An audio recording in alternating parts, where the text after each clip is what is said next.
সড়কে শৃঙ্খলা ফেরাতে চালু হচ্ছে road safety penalty system RSPS। App ভিত্তিক এই সেবায় ট্রাফিক আইন লঙ্ঘন করলেই কাটা পড়বে পয়েন্ট। এভাবে পয়েন্ট শূন্য হয়ে গেলে বাতিল হবে ড্রাইভিং লাইসেন্স। চালকরা বলছেন যত্রতত্র যাত্রী নামার কারণে নিয়ম ভাঙে বেশিরভাগ সময়, তাই একতরফা চালকের ওপর সাজা না রেখে যাত্রীদেরও দায়িত্বশীল হওয়ার আহ্বান তাদের। এদিকে ব্যাপক আইন লঙ্ঘনের বাস্তবতায় কার্যকারিতা নিয়ে সংশয়ে বিশেষজ্ঞরা। এ বিষয়ে জানাতে রাজধানীর শাহবাগ থেকে সরাসরি যুক্ত হচ্ছেন সহকর্মী ওয়ালিউল সাকিব।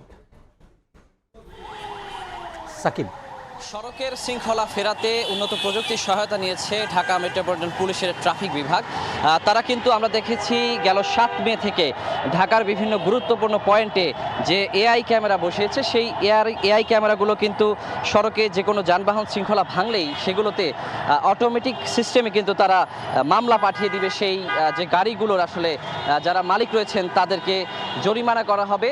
এই পদ্ধতিটি আমরা দেখছি যে রাজধানীর যে বেশ কিছু পয়েন্টে বলা যায় যে রাজধানীর যে গুরুত্বপূর্ণ পয়েন্ট রয়েছে শাহবাগ, ইন্টারকন্টিনেন্টাল মোড়, বাংলা মোটর, কারওয়ান বাজার, বিজয় সরণি, জাহাঙ্গীর গেট সহ এরকম 25টি মোড়ে কিন্তু এই যে AI প্রযুক্তির ক্যামেরা বসানো হয়েছে এবং যে ট্রাফিক কন্ট্রোল বিভাগ রয়েছে তারা কিন্তু এই পুরো ব্যাপারটি যে মনিটরিং করছে এবং তারা বলছেন যে আসলে যে সড়ক পরিবহন আইন 2018 অনুযায়ী যে শৃঙ্খলাগুলো রয়েছে, সড়কের যে আইনগুলো রয়েছে সেগুলো ভঙ্গ করলেই কিন্তু গাড়ি যে কোনো যানবাহনকে কিন্তু এই মামলার আওতায় আনা হবে।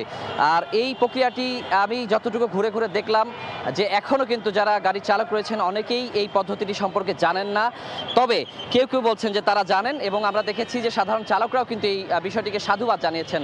তো তারাও বলছেন যে আসলে এই পদ্ধতির মাধ্যমে হয়তো সড়কের শৃঙ্খলা ফিরে আসবে, তবে গাড়িগুলো শৃঙ্খলায় আনতে পারলেও অটোরিকশার বেপরোয়া চলাচলের কারণে কিন্তু এই পদ্ধতি কতটা কাজে দেবে সেই প্রশ্ন কিন্তু সবাই তুলেছেন। আমি এখানকার দায়িত্বরত ট্রাফিক কর্মকর্তাদের সঙ্গে কথা বলছিলাম, তারাও কিন্তু আমাদেরকে জানিয়েছেন যে আসলে এই যে পদ্ধতির কারণে কিছুটা হলো সড়কে যে শৃঙ্খলা ফিরেছে। এছাড়া আরেকটি বিষয় আমি জানিয়ে রাখি যে বাংলাদেশ সড়ক পরিবহন কর্তৃপক্ষ BRT কিন্তু নতুন একটি পদ্ধতির কথা বলছে, road safety penalty system RSPS। সেটি হচ্ছে যে এই সড়কের শৃঙ্খলা ভাঙলে কিন্তু লাইসেন্সের পয়েন্ট কমিয়ে দেওয়া হবে এবং কারো পয়েন্ট যদি কমতে কমতে শূন্যে চলে আসে সেক্ষেত্রে স্থগিত অথবা বাতিল করার যে প্রক্রিয়া সেটা কিন্তু করা হবে।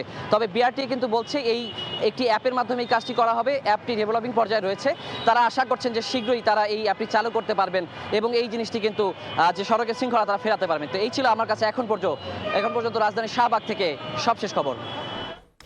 সহকর্মী ওয়ালিউল সাকিব যুক্ত হয়েছিলেন রাজধানীর শাহবাগ মোড় থেকে।